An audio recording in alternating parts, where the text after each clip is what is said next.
mean, he's definitely the leader of the team. But we also have to know and be realistic that the favorite of the race is not on our team. And for us, in order to have a chance to beat that favorite, we'll probably have to adopt another strategy and have different cards to play. Obviously, Lance has won the Tour 7 times. Nobody else on the team has won the Tour, so I think it's logical that. And he was third this year. It's a little detail, but. But it's going to be different. It's going to be different. There's 8 riders of the 2009 Tour de France team of Astana on RadioShack. I think that that says a lot. And then we have guys who didn't go to the Tour, like Chris Horner and Yanni. I forget some others. Jason, for example, is a guy. We have right now. I have a long list of who are the candidates for the Tour, and then as we get through the season and we get closer, we're narrow down that list. But I feel good about the horsepower we have. Obviously, the favorite is Alberto. He won the Tour de France now 2 times. The last 4 big stage races he participated in, he won. 2 times the Tour, the Giro, and the Vuelta. So, and he's still young. He's still improving. And he already showed that he's the best climber and now the best time trialist too. So it's difficult to beat that. At the same time, every season you start over and you never have the guarantee that you're going to be on the same level, and you're not on the same team or you don't have the same support. So we just have to hope that Alberto's not going to be on the same level, or if he's improving, then it's better not to try. But it's not only about being the strongest. You have to have a good support team. You have to have a team of coaches and people around you that have the experience. And then there's the tactics, and race circumstances. So it's cycling is not an exact science. There's a lot of and on top of that, and if we're talking about the Tour de France, it's a 3-week race where a lot of things can happen. He crashed in Castilla y León. He came to my house that night. We had dinner, had a few good bottles of wine. So he kind of, that night was okay, but then I brought him to the airport the day after. He flew to the States, had the surgery, and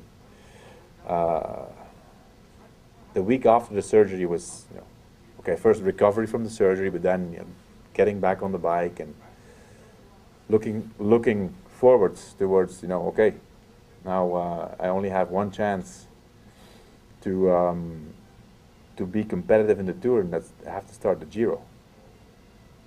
I mean, it was not very bright to look at, if and all of a sudden I kind of felt like he went quiet, and there was certain distance that I have not felt with him in a long time, and I could feel like also the people around him were starting to be worried. So I kind of discovered that he was giving it second thoughts, that comeback.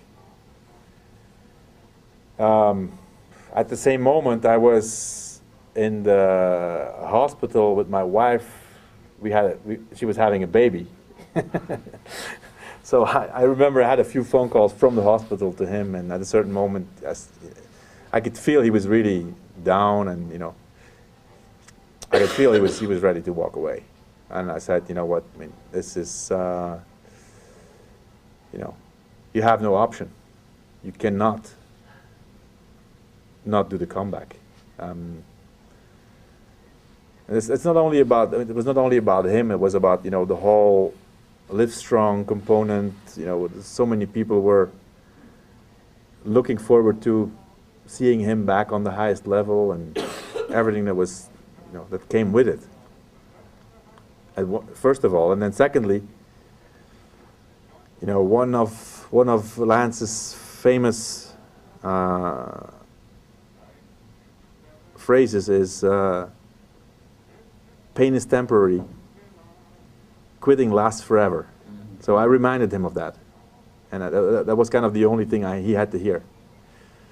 You know, it's not what he. I said it's not what you stand for. You know, I mean, I can understand that at a certain moment you're disappointed and you're reconsidering. Okay, why am I doing this? Do I need to do this? No, I don't need to do this. But at a certain moment, when you make a decision and you go, you have to go till the end. And that's what I told him. And we have a very special relationship in a way that, sometimes we're not big talkers, so we're not having long, deep conversations, but sometimes we don't need a lot of words to understand each other. And I felt he really needed to hear something drastically, like something, okay, this is not even, you don't even think about it. This is the way it has to be. And from that moment on, he kind of, made a decision. I know that he spoke after that conversation I had with him. He spoke with his people in Austin, and he said, well, just spoke with Johan, and he said, I have no choice. So I guess we'll go forward. And from then on, it started to feel better. We kind of, we got into the tour of the Gila. You were there, I guess. And it felt good. And then he got to the start of the Giro, and it felt good, and everything started to roll again. And if I think about that moment he was standing on the podium in Paris on the third spot, and think back to that conversation at the end of March or the beginning of April, that was a big difference. It was two different worlds.